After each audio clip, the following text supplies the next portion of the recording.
कभी कभी जीतने के लिए कुछ हारना भी पड़ता है,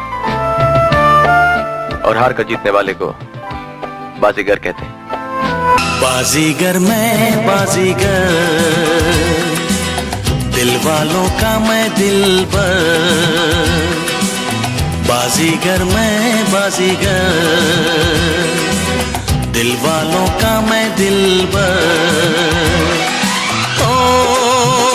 दिल लेके दिल दिया है, सौदा प्यार का किया है, दिल की बाजी जीता दिल हार कर। बाजीगर ओ बाजीगर, तू है बड़ा जादूगर। जानते हो बाजीगर किसे कहते हैं? वर्ल्ड कप में से अगर कोई टीम बार बार एलिमिनेट होती जाए और हर लम्हे ये लग रहा हो कि वो एलिमिनेट हो रही है, और फिर वो एकदम से फाइनल में आ जाए, तो उसे बाजीगर कहते हैं। टूर्नामेंट से आउट होकर भी फाइनल खेलने वाले को पाकिस्तान कहते हैं। जी हाँ, तो आज पूरा पाकिस्तान इस वक्त जश्न मना रहा है कि पाकिस्तान इस वक्त फाइनल में पहुंच गया है, against all odds, just like they did in 1992। लेकिन आज मैं पाकिस्तान की बात नहीं करूंगा ज्यादा, आज मैं अपने हमसाये की बात करूंगा, जो कि मेरा रियल हमसाया है। मैं हमसाया मुल्क की नहीं बल्कि अपने रियल हमसाये की बात करने वाला हूं। उसका एक फर्जी नाम रखते हैं, उसका नाम रखते हैं नाकारा नाटसी। वो मियाँ वाली का है, मियाँ वाली। हाँ, अब तुम्हें समझ आ गई होगी कि उसका सरनेम क्या होगा, असली वाला। या तो 6 साल से मैं इस घर में रह रहा हूं, और आज शायद हो सकता है ये मेरा इस घर में आखिरी दिन हो। तो आज उसकी मिट्टी पलीद करने का समय हो जाता है। मिस्टर नाटजी, मैं आपसे पूछना चाहता हूं कि आप उसी वक्त मोटर क्यों चला देते हैं जब मैं अपनी जो वीडियो है या तो उसको रिकॉर्ड कर रहा होता हूं या अपनी पॉडकास्ट कर रहा होता हूं। मैं यहां पर एक YouTube अंपायर खड़ा करने की कोशिश कर रहा हूं, और तुम मेरे ख्वाबों के बीच में आके रोड़े अटका रहे हो। वाई? मैं ये सवाल पूछना चाहता हूं तुमसे। और जब भी मैं कोई वीडियो रिकॉर्ड करने लगता हूं तो तुम्हारी बीवी कुछ ना कुछ कूटने लगती है। मैं नहीं जानता वो क्या है, मुझे नहीं पता what is that, what she is cooking, but कुछ ना कुछ तो वो कूट रही होती है। शायद उसने तुम्हारे जिंदगी के अरमान भी कूट दिए हैं। कभी कभी तुम्हारी बीवी जो है वो बर्तन ऐसे मांज रही होती है कि उसकी आवाज यहां तक नहीं बल्कि कायनात तक उसकी आवाज जाएगी, शायद अगले जहान तक भी उसकी आवाज चली जाए, लेकिन तब भी तुम्हें कोई फर्क नहीं पड़ता। तुम्हें कोई फर्क नहीं पड़ता कि तुम्हारी वजह से किसी दूसरे का सुकून बर्बाद हो रहा है या नहीं। मैंने तो 6 महीने पहले वीडियोस बनाना शुरू की थी, तुम तो पिछले 6 साल से ये हरकतें कर रहे हो। तो आज तुम्हें इसका खमियाजा भुगतना होगा। तुम्हारी वजह से मेरे घर वाले मुझे कहते हैं कि मैं कभी अलविदा ना कहने का फ्रस्ट्रेटेड शाहरुख खान बन चुका हूं, और ये सबकॉन्शियसली हो रहा है। लेकिन वो ये शायद नहीं जानते कि इसके जिम्मेदार भी तुम हो। अपने नपुंसक हमसाये से मैं कहना चाहता हूं कि तुम्हारे जो बच्चे हैं, जब वो मियां खलीफा वाली आवाजें निकालते हैं तब तो तुम्हें कोई कुछ नहीं कहता, ना ही हम कुछ कहते हैं। लेकिन जब मैं रात को 2:30 बजे या 3 बजे चैंपियंस लीग की कमेंट्री कर रहा होता हूं तो तब तुम सारा मोहल्ला इकट्ठा कर लेते हो और कहते हो कि मिस्टर शायान मोहल्ले में डिस्टर्बेंस पैदा कर रहा है। क्या ये खुला तजाद नहीं? सारी अथॉरिटी इस वक्त खुदा और भगवान के बाद तुमने ली हुई है इस मोहल्ले के अंदर। मैं तुमसे पूछना चाहता हूं कि तुम बार बार मोटर क्यों चलाते हो? क्या तुम सारी रात अपना पिछवाड़ा धोते रहते हो? करते क्या हो? मुझे बता दो जरा, करते क्या हो तुम? या तो तुमने कोई बर्तन धोने का रिकॉर्ड जो है वो तोड़ना है, Guinness book of world record में तुमने उसको जमा कराना है, या फिर तुमने कपड़े धोने का जो रिकॉर्ड है उसको जमा कराना है। मैं नहीं जानता किस किस्म का तुम रिकॉर्ड बना रहे हो। इस वक्त भी तुमने एक बहुत ही बगैरत इंसान की तरह मोटर चला दी है जिस वक्त मैं ये रिकॉर्ड कर रहा हूं, जस्ट राइट नाउ। सो या, जब दूसरों को डिस्टर्बेंस होती है तब तुम्हें कोई प्रॉब्लम नहीं होता, लेकिन जब तुम्हें डिस्टर्बेंस होती है तो तुम सारा जो जमीन है और आसमान है अपने सर पे उठा लेते हो। तुम सिर्फ एक गैस चोर, बिजली चोर, पानी चोर ही नहीं बल्कि तुम एक सुकून चोर भी हो मिस्टर नाटजी। और हां, आज मैं तुमसे कुछ कहना चाहता हूं। जाते जाते मैं तुम्हें यह जरूर कह के जाऊंगा, mister नाटजी, I have a toy for you. You can shave your sins this Thanksgiving, or you can shove this up your, you know what I mean. तो आज हम बात करने वाले हैं जर्मनी के बारे में एंड मैं 3 टीम्स को आज डिस्कस करूंगा, जर्मनी को, क्रोएशिया को और स्विट्जरलैंड को। वर्ल्ड कप से पहले मेरी यही कोशिश है कि मैं जो 16 टीम्स हैं जो मुझे लगता है कि क्वालिफाई कर जाएंगी अपने अपने ग्रुप से, उनको हम प्रॉपर तरीके से देखें और एनालाइज करें और देखें कि इनकी क्या प्लेइंग 11 बन सकते हैं अंडर देयर रिस्पेक्टिव मैनेजर्स। तो सबसे पहले हम बात करते हैं जर्मनी की। जर्मनी का सीन ये है कि उनकी भी स्क्वाड जो है वो अनाउंस हो चुकी है। हांजी फ्लिक के अंडर आई थिंक उनके अंडर जो स्क्वाड, जो प्लेइंग 11 बनेगा, मैं सीधा प्लेइंग 11 के ऊपर जाऊंगा क्योंकि 3 टीम्स को डिस्कस करना है। मैं चाह रहा हूँ कि ये वीडियो छोटी सी छोटी रहे। सो आई थिंक जो उनके जो सेंटर बैक पेयरिंग होगी उसमें क्या हो सकता है। डॉर्टमंड का स्लॉटरबैक है, वो जो है वो सेंटर बैक होगा एंड उसके साथ मेरे ख्याल से या तो निकोलस सूले होगा या फिर रूडिगर होगा जो कि सेंटर बैक पेयरिंग में आपको नजर आएगा। सो आई थिंक इन 3 डिफेंडर में से 2 खेलेंगे और स्लॉटरबैक तो पक्का खेलेगा, उसके साथ या तो रूडिगर होगा या फिर सूले। लेफ्ट साइड पे आरबी लाइप्जिग का डेविड रॉम जो है वो होगा एंड उसने काफ़ी ज़्यादा फीचर किया पिछले जो मैचेस हैं फ्रेंडलीज उसके अंदर भी और नेशंस लीग में भी। तो he will be the first choice left back of Germany. जो गोलकीपर पे अगर हम आ जाएं तो आई थिंक टर स्टेगन और नॉयर के बीच में एक बैटल हो सकती है, बट आई थिंक नॉयर ही स्टार्ट करने वाला है जो कि जर्मनी की प्लेइंग 11 है उसके अंदर। राइट बैक पे कौन खेल सकता है? आई थिंक वेस्ट हैम का जो कहरर है उसने काफ़ी मैचेस खेले हैं रिसेंटली, उसको काफ़ी ज़्यादा ट्राई किया हांजी फ्लिक ने and I think he trust that player. So हो सकता है कि कहरर खेले वहाँ पे, वो PSG के लिए भी खेल चुका है पहले। नाउ अगर हम जाते हैं डबल पिवट पे, डबल पिवट पे आपको देखने को मिलेंगे सबसे पहले तो मुझे लगता है कि गोरेट्स्का होगा। गोरेट्स्का के साथ हो सकता है या तो जोशुआ किमिक खेले या फिर आपको गंदोगान नजर आए उस डबल पिवट के अंदर। तो ये 3 मिडफील्डर्स हैं, इनमें से 2 खेलेंगे डबल पिवट में एंड आई थिंक अगर मैं होता तो मैं शायद डेफिनेटली किमिक के साथ जाता और गोरेट्स्का के साथ जाता, क्योंकि मुझे एक ऐसा प्लेयर चाहिए जो कि थोड़ी सी सॉलिडिटी भी दे और डिफेंसिवली भी मदद करे जबकि अटैक वाइज भी मदद करे, और गोरेट्स्का वो दोनों काम कर सकता है। अगर हम फ्रंट 4 की बात करें, ऑब्वियसली मैं ये समझता हूँ कि हैवर्ट्स जो है वो एज अ फॉल्स 9 खेलेगा। काफ़ी मैचेस में मैंने देखा है कि हांजी फ्लिक ने उसको खिलाया भी है एंड अगर हावर्ट्स ना होता तो फिर टीमो वर्नर होता, लेकिन टीमो वर्नर सेलेक्ट इसलिए नहीं हुआ क्योंकि वो इंजर हो गया है and he is out of the world cup. So मेरे हिसाब से Havertz will be that striker जो कि फॉल्स 9 की तरह खेलेगा। अगर हम बात करें कि नंबर 10 में कौन खेलेगा तो 2 बंदे दिमाग में आते हैं। एक तो थॉमस मुलर है, एक्सपीरियंस्ड वेटरन प्लेयर, लेकिन मुझे नहीं लगता वो गेम ज़्यादा स्टार्ट करने वाला है। शायद छोटी टीम्स के खिलाफ वो स्टार्ट कर रहा हो, बट क्योंकि अब वो एक वेटरन प्लेयर हो चुका है, आई थिंक जमाल मूसियाला जो है ना उसको काफ़ी रोल मिल सकता है। मुझे फर्स्ट 2 गेम्स में लग रहा है कि शायद थॉमस मुलर खेले और फिर मुझे लगता है मूसियाला को शायद गेम्स मिलना शुरू हो जाए and he might be playing in that number 10 role. If you ask me कि कौन खेलेगा विंग्स पे 4-2-3-1 में, Sane on the left most probably he has to feature and मैं जाऊँगा सर्ज गनाब्री के साथ and Gnabry will be my first choice.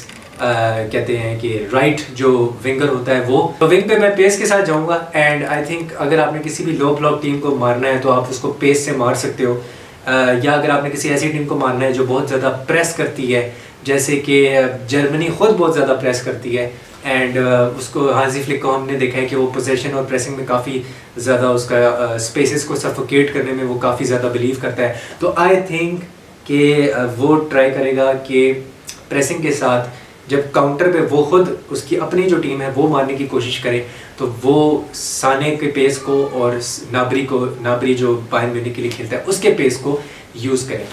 Germany की सबसे बड़ी वीकनेस क्या है? वो है उनके फुल बैक्स। मुझे ऐसा फील होता है कि उनके जो फुल बैक्स हैं they are the biggest weakness और जब भी वो प्रेस करेंगे तो वो जो ऑपोजिशन होगी वो जर्मनी को इनवाइट करेगी कि आओ मुझे आके प्रेस करो।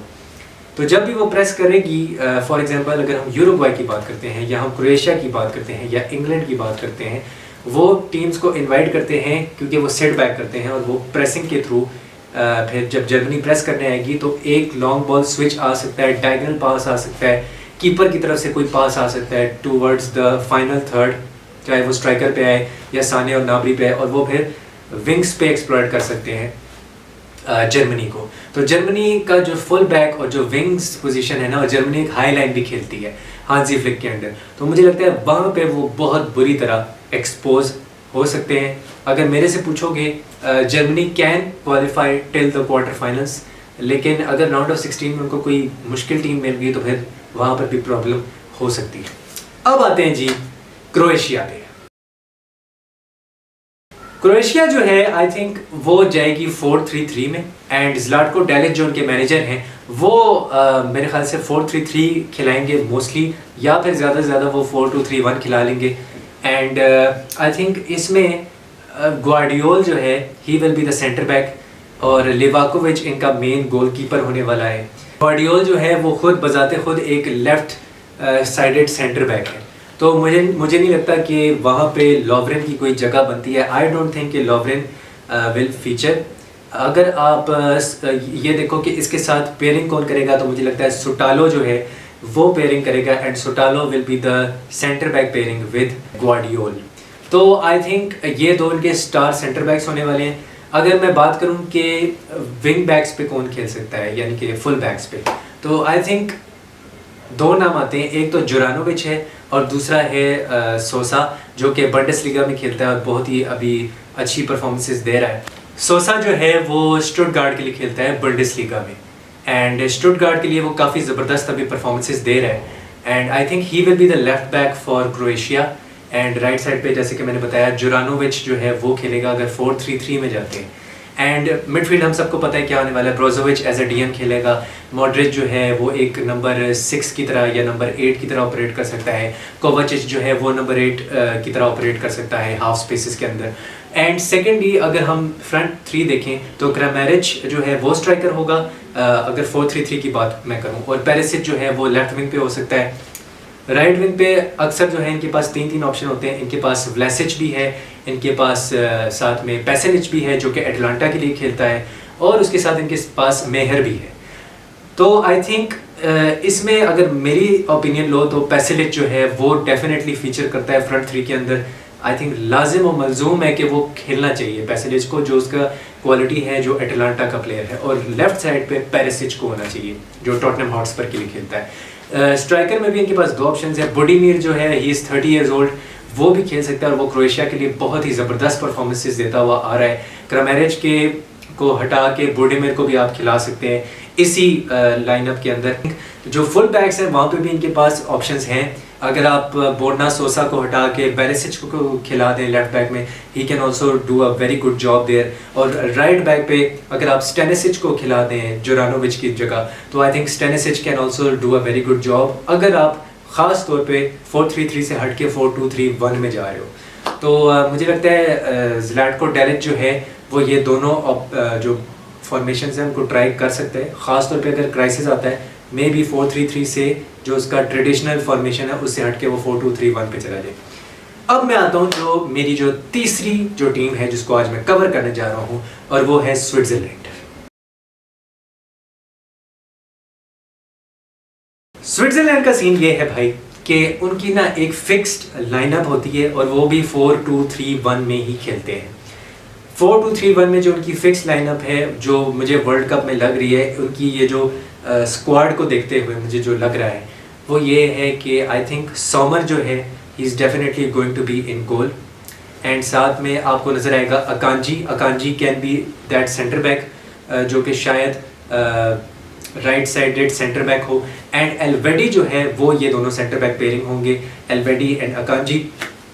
साथ में आपको जो फुल बैक्स हैं वो जो नज़र आएंगे वो प्रोबेबली हो सकते हैं। एक तो आपको जो राइट बैक है वो हो सकता है विडमर, एंड विडमर के साथ आई थिंक जो लेफ्ट बैक इनका जो मोस्टली खेलता है वो है रिकार्डो रोड्रिगेज जो कि आजकल टोरिनो के लिए खेल रहा है। विटमर मेरे ख्याल से आई थिंक शायद वुल्फ्सबर्ग के लिए खेल रहा है, नॉट सो श्योर, लेकिन वो खेलता बुंडेसलीगा में ही है। एंड जो डबल पिवट है जो 4-2-3-1 का, उसमें आपको ग्रानिट जाका नजर आएगा और आपको साथ में उसमें नजर आ सकता है चेल्सी का डेनिस ज़करिया। और ज़करिया को ज़्यादा गेम्स नहीं मिले but he is a very talented player और एक बवाल किस्म का प्लेयर है स्विट्ज़रलैंड के लिए, and you have to watch out for him. And 4-2-3-1 में अगर हम कहें कि जो नंबर 10 का रोल है उसमें कौन खेलेगा और विंग्स पे कौन खेलेगा, स्ट्राइकर कौन होगा। स्ट्राइकर से स्टार्ट करते हैं। Striker I think most probably होगा ब्री एम्बोलो, क्योंकि वही उनके लिए खेलता है। जब फ्रांस को इन्होंने हराया था यूरो में स्विट्ज़रलैंड ने, तो ब्री एम्बोलो ही था एंड आई थिंक शायद एक गोल भी किया था इसने यूरो में। सो ये स्ट्राइकर है। फिर इसके साथ होगा जिब्रियल सो होगा, ये आजकल बहुत ज़बरदस्त खेल रहा है स्विट्ज़रलैंड के लिए and he is also doing a very good job for Switzerland. Goals to assist इसके जो नंबर्स हैं और जो रेशो है वो बहुत ही एक एम्फेटिक तरीके से ये चल रहा है और ब्लिस्टरिंग फॉर्म में है, ख़ासतौर पे स्विट्ज़रलैंड के लिए। एंड अगर हम जाएँ क्या कहते हैं विंग्स पे कौन होगा, रूबन वार्गस हो सकता है। Ruben Vargas has been playing for a long time. ये एक ऐसा प्लेयर है जिसको आप कह सकते हैं कि ये डायरेक्टनेस प्रोवाइड कर सकता है उस लेफ्ट विंग चैनल पे और ये अंदर भी कटिंग करेगा and he can also exploit on that far post या नियर पोस्ट पे भी ये रन्स मार सकता है। तो इसका वो थोड़ा सा वो वाला रोल होगा जैसे रोड्रिगो का होता है रियल मैड्रिड के अंदर। सो राइट विंग पे जो लास्ट पोजीशन है ऑब्वियसली एक ही बंदा दिमाग में है और वो है Shaqiri. Shaqiri is the man who will lead this team in the attack and मुझे लग रहा है कि जैसे उसने विनर मारा था फ्रांस के अंदर, वो दोबारा से कुछ करने वाला है इस वर्ल्ड कप में, पॉसिबिलिटी है। आई नो वो एक वेटरन है, उसकी लेग्स जा रही हैं आहिस्ता आहिस्ता। उसकी जगह ये किसको खिला सकते हैं? उसकी जगह ये खिला सकते हैं ओकाफोर को। ओकाफोर जो है उसके पास पेस है, ट्रिकरी है, ही can also track back and I think Switzerland जो है वो चाहेगी कि ज़्यादा से ज़्यादा ऐसे प्लेयर्स हों जो कि ट्रैक बैक करते हों और डिफेंसिव जो है कवर देते हों अपने फुल बैक्स को, जो भी इनके फुल बैक्स हैं, चाहे वो विटमर हो या दूसरी साइड पर रिकार्डो रोड्रिगेज हो। सो की मैं बात कर रहा था, जिब्रियल सो की, वो फ्रैंकफर्ट के लिए खेल रहा है आजकल and he plays in the Bundesliga. जो दूसरा प्लेयर है रूबन वार्गस जो इनका लेफ्ट विंगर होगा, सो नंबर 10 होगा और रूबन वार्गस इनका लेफ्ट मिडफील्डर होगा। He is currently playing for Augsburg and ये दोनों जो हैं खेलते हैं कि जो मोस्टली जो इनके प्लेयर्स हैं वो खेलते हैं बुंडेसलीगा में और ज़्यादातर बुंडेसलीगा की ही फाइंड है। विडमर भी माइंस में खेलता है, वो क्या नाम है उसका, सोमर जो है वो भी बोरुसिया मॉन्शनग्लैडबैक में खेलता है। एल्वेडी जो है वो भी बोरुसिया मॉन्शनग्लैडबैक में खेलता है। तो काफ़ी प्लेयर्स जो हैं इनके बुंडेसलीगा से जो है ना वो आ रहे हैं। तो आई थिंक मैं एक्सपेक्ट कर रहा हूँ कि स्विट्ज़रलैंड जो है जो इनका ग्रुप है उसमें वो क्वालिफाई कर जाएगी, सेकंड आ जाएगी। आई थिंक मर के क्वालिफाई करेगी, लेकिन मुझे लग रहा है कर जाएगी। सर्बिया से इनका टफ एक मुकाबला होगा। मुराद यकीन जो हैं वो इनके मैनेजर हैं स्विट्ज़रलैंड के and he is a Turkish manager. तो वो काफ़ी इस चीज़ में बिलीव रखते हैं कि अगर 4-2-3-1 खेल रहे हैं तो उसमें ट्रैक बैक भी करना चाहिए प्लेयर्स को, जो कि एक बहुत ही ज़रूरी हिस्सा बन गया आजकल फुटबॉल का। तो यही तक मेरा जो शो था एंड आज मैंने 3 टीम्स को कवर किया। कोशिश करूँगा कि जो नेक्स्ट जो भी दिन है हर दिन आपके लिए 3 टीम्स लेके आऊँ, 16 टीम्स को मैं कवर करूँ। So I will try that in every video and I will try कि मैं डेली अपलोड करूँ, लेकिन थोड़ा मुश्किल हो जाता है ऑफिस के साथ। See you in the next video. हस्ता ला विस्ता। और हाँ, लाइक शेयर और सब्सक्राइब ज़रूर करना, डोंट फॉरगेट। 150 तक पहुँचना है भाई वर्ल्ड कप से पहले। लाइक शेयर और सब्सक्राइब ज़रूर ठोक देना। Thank you.